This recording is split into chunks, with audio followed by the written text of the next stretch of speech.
नमस्कार। Dhirendra पुंडी news point में आप सभी का एक बार फिर से स्वागत है और मेरे साथ जुड़ रहे हैं मनीष ठाकुर। आप उनको जानते हैं, अच्छे से पहचानते हैं और जो भी कोर्ट की कोई खबरें देखना चाहता है तो वो अक्सर मनीष ठाकुर शो पर जाता है, क्योंकि अगर उसको उस एंगल को समझना है और उस खबर को समझना है तो हम लोग भी मदद लिया हुँ, करते थे, पहले भी फील्ड में भी और अभी भी हम हुँ। लोग इसी उसके बीच में राजनीतिक और इस उलझन में जो सुप्रीम कोर्ट में आजकल और तमाम कोर्टों में चल रहा है, उसके लिए मनीष ठाकुर जी का सहयोग लेते हैं। तो मनीष जी, आपका बहुत-बहुत स्वागत है न्यूज़ पॉइंट पर।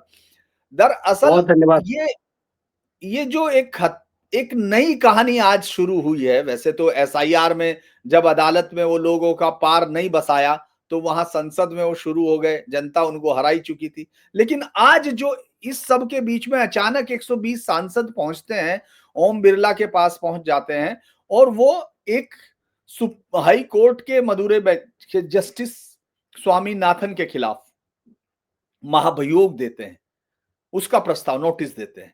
ये क्या है, अचानक साइन हुए और महज अभी 5, 6, 7 और 12 तारीख को तो सुप्रीम कोर्ट में भी सुनवाई होनी है उस पर, और अभी वहां बेंच का डीबी का भी फैसला इसके खिलाफ था। ये किस तरफ इशारा करता है, क्या है ये?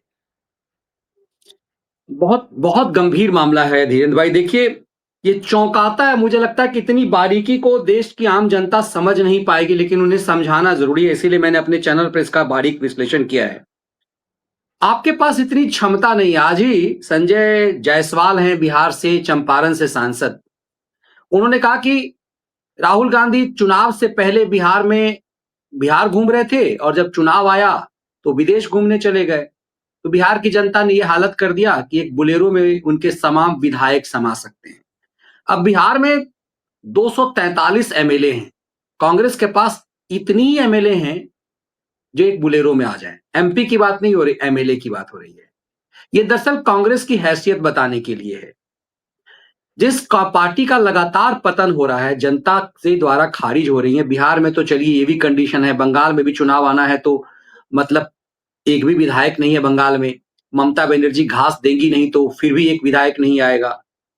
लेकिन ये जो आप सवाल उठा रहे हैं, जो बता रहे हैं, ये बेहद महत्वपूर्ण है। मदुरई बेंच ने एक फैसला दिया था कि एक पहाड़ी पर जो मंदिर है, जो कि भगवान कार्तिकेय का मंदिर बताया जाता है, और जैसे उत्तर भारत में देव दीपावली है, वैसे ही ये कार्तिक दीपोत्सव ऐसा मनाते हैं वो ईसा से 300 साल पुराना बताया जा रहा है कि वो पहाड़ी पे लोग पूजा करते रहे हैं।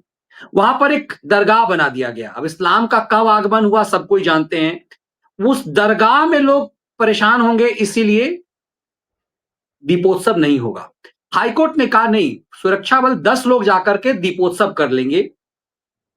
हाईकोर्ट के आदेश के बावजूद कर्नाटक के तमिलनाडु की सरकार, स्टालिन सरकार ने वहां पर 144 लगा दिया कि कोई दीपोत्सव नहीं होगा, कुछ नहीं होगा।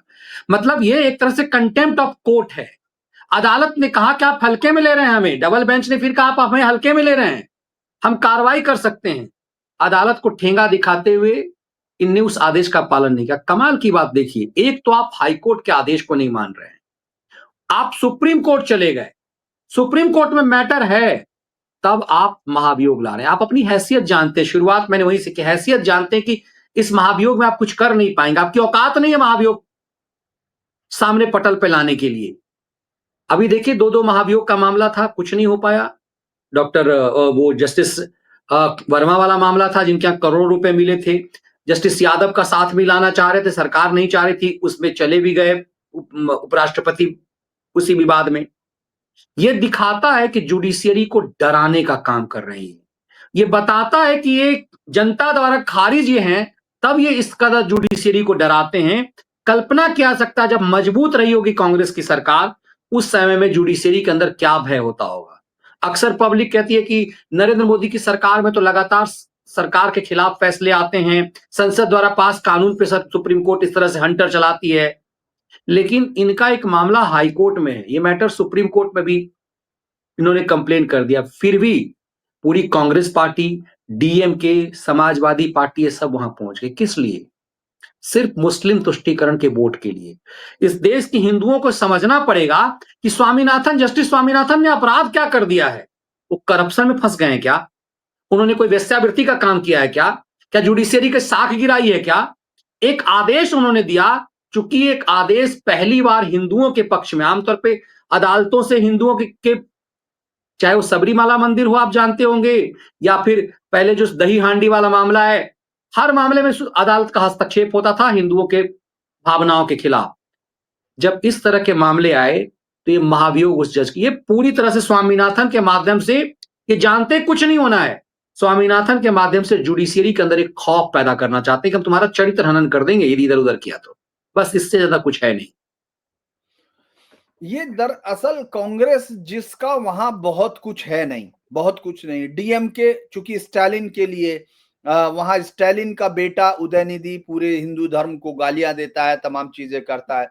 इसमें HRNC जो मिनिस्ट्री है उसका मंत्री वो हिंदुओं को खत्म करने के लिए जो कॉन्फ्रेंस होती है उसमें उसको हेड करता है, उसका आयोजन कराता है। और इसके बाद इस तरह की चीजें, ये सुप्रीम कोर्ट में जो माहौल थोड़ा सा बदलते हुए दिखा, जिसको आपने बहुत बार रेखांकित भी किया है, इसीलिए कहीं ये जो निशाना आपको लगता है कि जिस तरह से इकोसिस्टम धीरे धीरे टूटा, धीरे धीरे उसमें दरार तो दिखने लगी है, ऐसा तो नहीं है कि दरार नहीं दिख रही है। उनको ये भी समझ में आने लगा, बल्कि कोई ट्रांसलेशन नहीं सुन रहे थे जो उमर खालिद का और उसका वो चल रहा था सुप्रीम कोर्ट में भाई, उसमें कोई ट्रांसलेशन नहीं सुन रहे थे, हिंदी में सुन रहे थे। वो जो हिंदी में बोल रहा था उसको हिंदी में बताया जा रहा था। यानी अब सुप्रीम कोर्ट के जज हिंदी में भी सुनने लगे। भाई चाहे कुछ भी हो, उनको पहले तो कोई भी भाषा वो ट्रांसलेट करके देते थे, तो अब वो भी होने लगा। तो ये क्या ऐसा है कि जस्टिस सूर्यकांत कुछ बड़े फैसले, क्योंकि एसआईआर पर बहस चल रही है संसद में भी और वहां भी, अगर क्या ये सब चीजें इसलिए हो रही हैं कि घेर के वो आना चाहते हैं? जैसे याद होगा कि दीपक मिश्रा के खिलाफ जस्टिस लोकुर वाला मसला हुआ और वो उनको कपिल सिब्बल ने कहा था कि अयोध्या के मामले की इस बार सुनवाई मत कीजिए, चुनाव के बाद करेंगे। उसके बाद उन्होंने वही खेल किया था महाभियोग वाला और फैसला नहीं दे पाए थे। तो आप इसको एक ग्रेटर डिजाइन में देख रहे हैं, क्योंकि जो आपका अनुभव है वो क्या कह रहा है इसको? बिल्कुल, आप एकदम सही पॉइंट पे जा रहे हैं धीरेन्द्र भाई, कि देखिए ये एक तरह से जस्टिस सूर्यकांत को भी एक तरह से धमकी है। ये मैं इसलिए कह रहा हूं कि जस्टिस रंजन गोगोई जब रिटायर हुए, रंजन गोगोई ने कहा था कि सुप्रीम कोर्ट कोर्ट फिक्सरों से घिरा हुआ है, उसके दबाव में है। आप याद करेंगे तो नरेंद्र मोदी के काल में 2017 से मैंने कई बार इसकी व्याख्या की है, 2017 के बाद या 2017 से जितने भी सीजीआई आए हैं उनका चरित्र हनन किया गया। संजीव खन्ना 6 महीने का थे, आराम से इज्जत बचा करके रिटायर हो गए, उन्होंने कोई खुरपेच नहीं किया। खुरपेच मैं इसलिए कह रहा हूं कि इनको कोई सताया नहीं। मुझे लगता है कि उन्हें उनसे बहुत उम्मीद थी मुझे कि 6 महीना का भले ही कार्यकाल है, संजीव खन्ना चूंकि जस्टिस एचआर खन्ना के भतीजा हैं तो कुछ ना कुछ खून में आएगा। मुझे उम्मीद थी कोई क्रांतिकारी फैसला करेंगे। उन्हीं के समय में जस्टिस वर्मा वाला कांड हुआ, लेकिन वो चुपचाप, मुझे लगता है कि इन्हीं कोर्ट फिक्सरों के डर से वो चुपचाप निकल गए। जस्टिस गोगोई के ऊपर देखिए, रंजन गोगोई जब एक समय इनके आंखों के तारा थे, ब्लू आइड बॉय थे, क्योंकि इनके पिता असम में कांग्रेस पार्टी से चीफ मिनिस्टर थे। ये आए, ये प्रेस कॉन्फ्रेंस भी कराया इन्होंने दीपक मिश्रा के खिलाफ, तब इनके सबके प्रिय थे ये। लेकिन राम मंदिर पर जो फैसला हुआ उसके कारण सब दीपक मिश्रा के खिलाफ, रंजन गोगोई के खिलाफ हो गए। चंद्रचूड़ उसी बेंच में थे, चंद्रचूड़ को ये सब नायक मानते थे, चंद्रचूड़ अपना आदमी है, थोड़ा सा वामपंथी विचारधारा का है, 2 साल तक वो चीफ जस्टिस रहेगा तो चंद्रचूड़ से हम काम करवा लेंगे। चंद्रचूड़ उसी बेंच में थे, जजमेंट उन्होंने ही लिखा था, लेकिन चंद्रचूड़ के जाते जाते उनका भी चरित्र हनन किया। दीपक मिश्रा जिनकी आप बात कर रहे हैं, उन पे तो महाभियोग ही लाने लगे। दरअसल हर जज वकील होता है और वकालत के पेशे के दौरान उसके काले पीले नीले हरे सब काम होते हैं, कुछ ना कुछ तो ऐसा रहता है। ऐसे भी कहा जाता है कि जिसने पाप ना किया हो, जो पापी ना हो, पहला पत्थर वो मारे। तो बेदाग जिंदगी बहुत कम लोगों की होती है, इसीलिए बहुत डर इनको होता है कि कहीं पुराना कोई मामला लेकर के उठा ना दिया जाए। अब नेहरू तो नायक थे देश में, आजकल नेहरू के पूरे पुराने उठा रहे, तो पता चल रहा है लोगों को लग रहा है बाप रे, हम तो इसे नायक मानते थे, तो खलनायक था ये। तो कई ऐसे आपके कुकृत्य होते हैं कि आप भले नायक का आवरण ओढ़ लिए हों, लेकिन आपका पीछे का कुछ निकाल लिया जाएगा। मुझे लगता है कि ये जो स्वामीनाथन के साथ हुआ है, जस्टिस स्वामीनाथन के साथ, ये डराने की कोशिश है दूसरे जजों को भी। दीपक मिश्रा सब कुछ ठीक था, सिर्फ राम मंदिर पर वो हेयरिंग करना चाह रहे थे, तो उनके खिलाफ महाभियोग लाया गया। अब कुछ नहीं हो पाया, सिर्फ डराने के लिए कि तुम्हें डरा रहे हैं। इस देश में 75 साल के इतिहास में किसी जज के खिलाफ महाभियोग नहीं आ पाया, और जिनकी हैसियत नहीं है महाभियोग लाने की, औकात जनता ने आपको इस लायक दी नहीं है, लेकिन आप जजों को डरा रहे हैं। तो दरअसल मुझे लगता है कि आज यदि सूर्यकांत ये कर पा रहे हैं, तो कुछ ना कुछ तो उनके अंदर नैतिक बल होगा, वरना इतनी हिम्मत नहीं कर पाएंगे। क्योंकि काजल की कोठरी में बहुत मुश्किल होता है। और आप जब कह रहे हिंदी वाली बात, तो मेरा मानना है कि घर का नेतृत्व यदि सही होता है, घर का गार्जियन, तो घर ठीक से चलता है। गांव का मुखिया यदि सही है तो गांव सही से चलेगा। देश का प्रधानमंत्री ठीक है, देश चलेगा। इसे मैं अक्सर देखता हूं कि जब हम लोग, आप क्रिकेट देखा करते थे, तो आप याद होगा कि पहले जावेद मियांदाद हो, इमरान खान हो, मजाक उड़ाते थे हमारे क्रिकेटरों का, और गावस्कर जैसे कद्दावर क्रिकेटर थे, मुंह भकुआ जैसे मुंह ताकते थे। इस पूरी परिपाटी को बदल दिया सौरव गांगुली ने। सौरव गांगुली ने जब लॉर्ड्स के मैदान में अपनी जर्सी यूं घुमाई, उसके बाद से दूसरे टीम को लगा भैया यहां नहीं चलेगा। नेतृत्व ने उसका लड़ना सीख लिया। उसके बाद आप कभी नहीं देखे होंगे कि भारतीय क्रिकेट टीम के खिलाड़ी का कोई अपमानित कर दे, कुछ ऐसा कर दे। टीम लीडर महत्वपूर्ण है। आज तक पहले हिंदी में सोचा नहीं जा सकता था, लेकिन जस्टिस सूर्यकांत ने जब राष्ट्रपति भवन में शपथ हिंदी में लिया, तो एक मैसेजिंग चला गया। अब किसी हाई कोर्ट में कोई ये सवाल नहीं उठा पाएगा कि हिंदी में क्यों नहीं, हिंदी में क्यों। तो मुझे लगता है कि एक नई लकीर खींची है जस्टिस सूर्यकांत ने। देखिए आगे होता क्या है। अच्छा, एसआईआर पे अभी उन्होंने एक बड़ी, मतलब हम लोग जो बेंच देख रहे हैं, उन्होंने फिर एक टिप्पणी की कि भाई अगर सरकारें सहयोग नहीं करेंगी तो इसमें कुछ और सोचना पड़ेगा। सरकारों की, चूंकि वो कोशिश तो ये कर रहे हैं कि साहब संविधान के खिलाफ हो रहा, लेकिन हम देख रहे हैं कि राज्य सरकारें खुद ही, चाहे वो बंगाल हो, जहां भी वो विपक्ष की तरफ से है, वहां उसके खिलाफ करें। तो सरकार जो इंडिकेशन है लगातार वो दे रहे हैं, इसके बावजूद आप देखेंगे कभी प्रशांत भूषण यादव, अपने जो सलीम साहब हैं वो ये मुझे तो वही नाम याद आता है, लेकिन योगेंद्र यादव वो कहते हैं, तो वो योगेंद्र यादव हैं। तो योगेंद्र यादव हो या वो तमाम लोग, इसके बावजूद ये क्या उनको, और जबकि ये लगातार आ रहा है कि लोग भागे हुए हैं, लोग भाग रहे हैं, झुग्गियां खाली हो रही हैं, बस्तियों में ताले लगे हुए हैं, इसके बावजूद भी कौन सी ताकत है जो इनको ये नैतिक बल दे रही है या इतना दे रही है कि साहब आप इसके खिलाफ खड़े हो सके, अदालत में खड़े हो, वहां लड़े, क्या है ये सब? ये वजूद का संकट है। जब आपके ऊपर वजूद का संकट लहराता है, तो आप कुछ भी करने की स्थिति में होते हैं। अब जब फर्जी वोटरों से, इस उम्मीद से कि हाँ, वरना कल्पना कीजिए ना, जो हम लोग पीछे चर्चा कर रहे थे, ऐसा कैसे हो सकता है कि आप लालू यादव कह दे कि कुंभ फालतू है।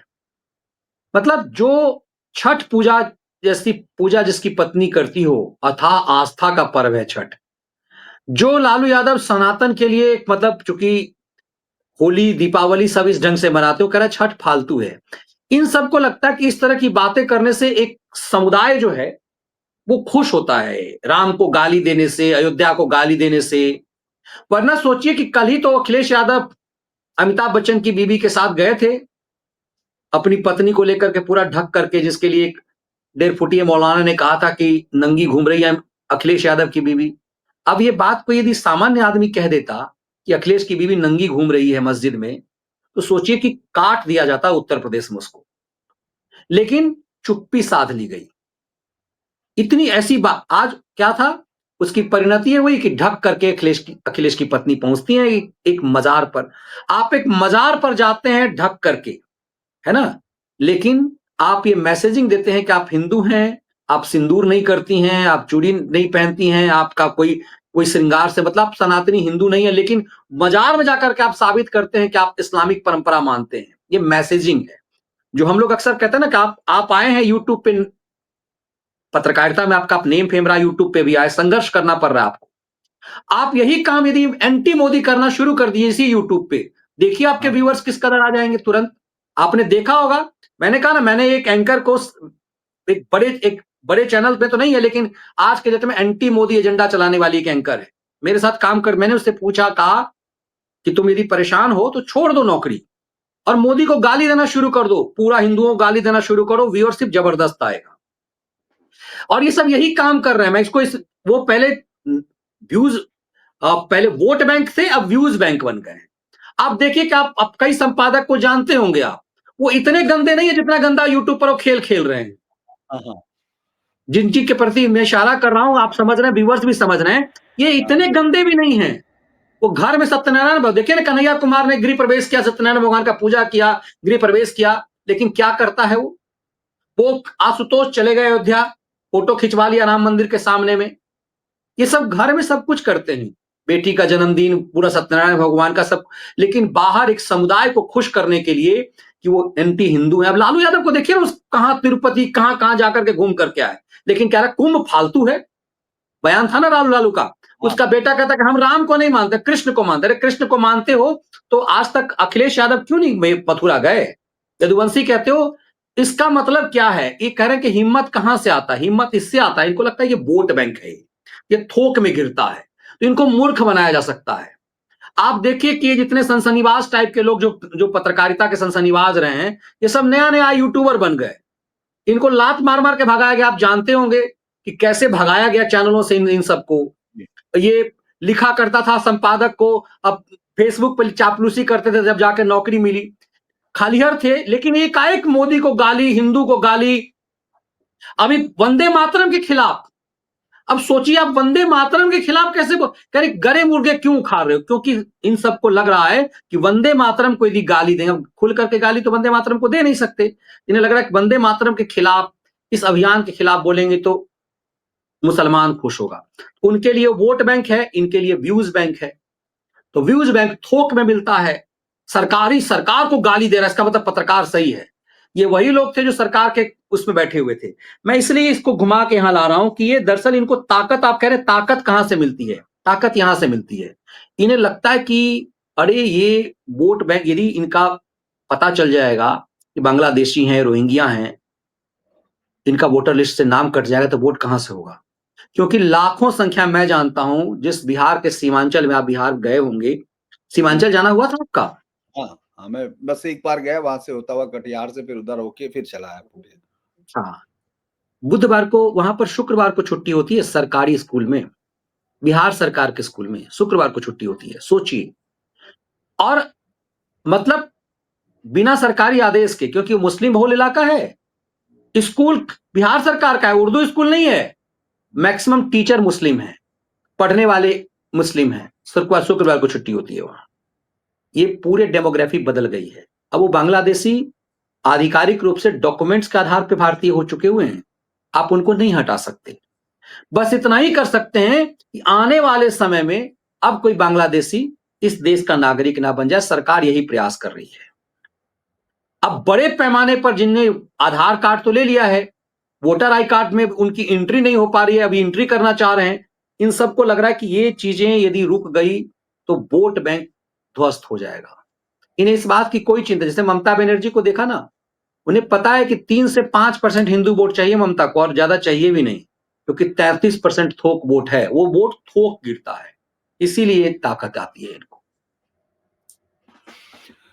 सोनिया गांधी को आज फिर एक उनका मतलब प्रधानमंत्री जन्मदिन भी बधाई भी दी, प्रधानमंत्री ने जन्मदिन की उनको, कल हमने देखा, कल उन्होंने उनको बधाई भी दी, और साथ में एक नोटिस भी पहुंच गया है, वो भी बधाई का नोटिस है, उसको आपने बताया भी है। लेकिन हमारे दर्शकों को भी, चूंकि बहुत सारे दर्शक ऐसे भी हैं जो वहां नहीं पहुंचे होंगे, तो उनको ये जरा पता तो चले कि ये एक के बाद एक नोटिसों की कहानी चल रही है। सजा किस मामले में हो सकती है, किस में ताकतवर एविडेंस है, और ये जो आया ये एविडेंस क्या हो सकता है? इसका नोटिस तो बड़ा इंटरेस्टिंग है जी। देखिए, ये नोटिस ऐसा है कि मजिस्ट्रेट की कोर्ट में याचिका खारिज हो गई थी। ये विकास त्रिपाठी हैं, और विकास त्रिपाठी मैंने अपने ट्विटर पे साझा किया है, वहां से आप ले सकते हैं। वो विकास त्रिपाठी ने, मेरे चैनल पे भी है ये पूरा, विकास त्रिपाठी की जो अर्जी है उसमें कहा गया कि 1980 में ये वोट कर रही है 80-81 में। जब 80 में लोकसभा चुनाव हुआ था, इंदिरा गांधी जब लौट के इंदिरा जी आई थी प्रधानमंत्री, फिर से बन गई थी 77 के आंदोलन के बाद, जब उसमें वोट कास्ट कर रही है और उस समय भारत की नागरिक नहीं है। अब खारिज हो जाता है ऐसे ही कि भैया ये बेकार की बातें हैं, सोनिया तो बहुत पहले से है। दरअसल अब दस्तावेज है कि दिल्ली हाई कोर्ट में एक याचिका लगी थी 1983 में संभवतः, जिसमें कहा गया था कि भारत के प्रधानमंत्री के घर में एक विदेशी महिला है। यदि मैं इसको डॉट्स जोड़ता हूं तो मुझे ये लगता है कि चूंकि मेनका गांधी को सोनिया गांधी ने घर से निकाल दिया था, तो ये मेनका नहीं है भंडाफोड़ किया होगा, वरना इतना नजदीकी मामला सबको नहीं पता चलता कि ये सोनिया गांधी जो है, चूंकि भाई घरेलू दुश्मन तो सबसे प्यारा भाई होता है, तो सबसे बड़ा दुश्मन भी तो भाई ही होता है। तो चूंकि अब संजय नहीं रहे सोनिया को निकाल दिया, तो सबसे मेनका को निकाल दिया घर से, तो दुश्मनी वही थी। तो बताया जा रहा है कि ये डॉक्यूमेंट्स पहुंचाया गया, फिर दिल्ली हाईकोर्ट में जब ये मामला बवाल कटा, आनंद फानन में 1983 में सोनिया गांधी को नागरिकता दिलाई गई। ये प्रूफ है कि नागरिकता सोनिया को 83 में मिला। तो फिर वो तस्वीरें हैं जो बता रही हैं कि वो 80-81 में वोट कास्ट कर रही थी। तो अब शुरुआत में तो मजिस्ट्रेट कोर्ट ने इस याचिका को खारिज कर दिया, लेकिन ट्रायल कोर्ट ने, स्पेशल कोर्ट ने, राउज एवेन्यू की जो एमपी एमएलए कोर्ट है, उसने, चूंकि वो एमपी है सोनिया गांधी राज्यसभा की, उस अर्जी को स्वीकार करके सोनिया को नोटिस जारी किया। कारण बताओ नोटिस, 6 जनवरी तक जवाब देने। बहुत बड़ा मामला है ये, सामान्य मामला नहीं है। सोनिया गांधी को नोटिस होना मतलब कल्पना कर सकते हैं कि कितना बड़ा मामला है।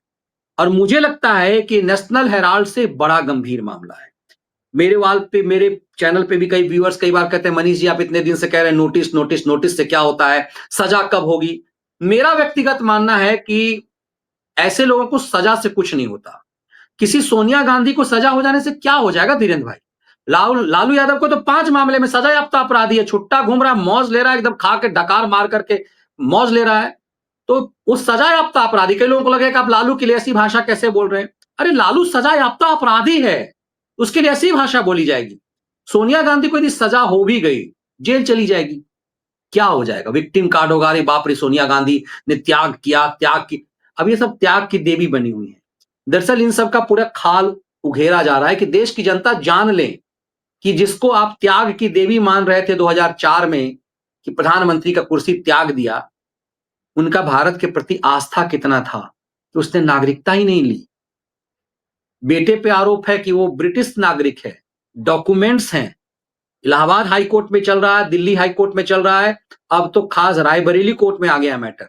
तो पूरी तरफ से घिर रहे हैं। दरअसल सरकार ये दिखाना चाह रही कि हम कुछ नहीं कर रहे हैं भाई, अदालत से हो रहा है, जवाब अदालत को दो, ताकि कोई इस तरह का मामला ना आ जाए कि इनको विक्टिम कार्ड, या वो कहते हैं ना सहानुभूति, जो 1984 में सहानुभूति इंदिरा जी के लिए राजीव जी को मिला था 414 सीट, तो कोई सहानुभूति ना हो।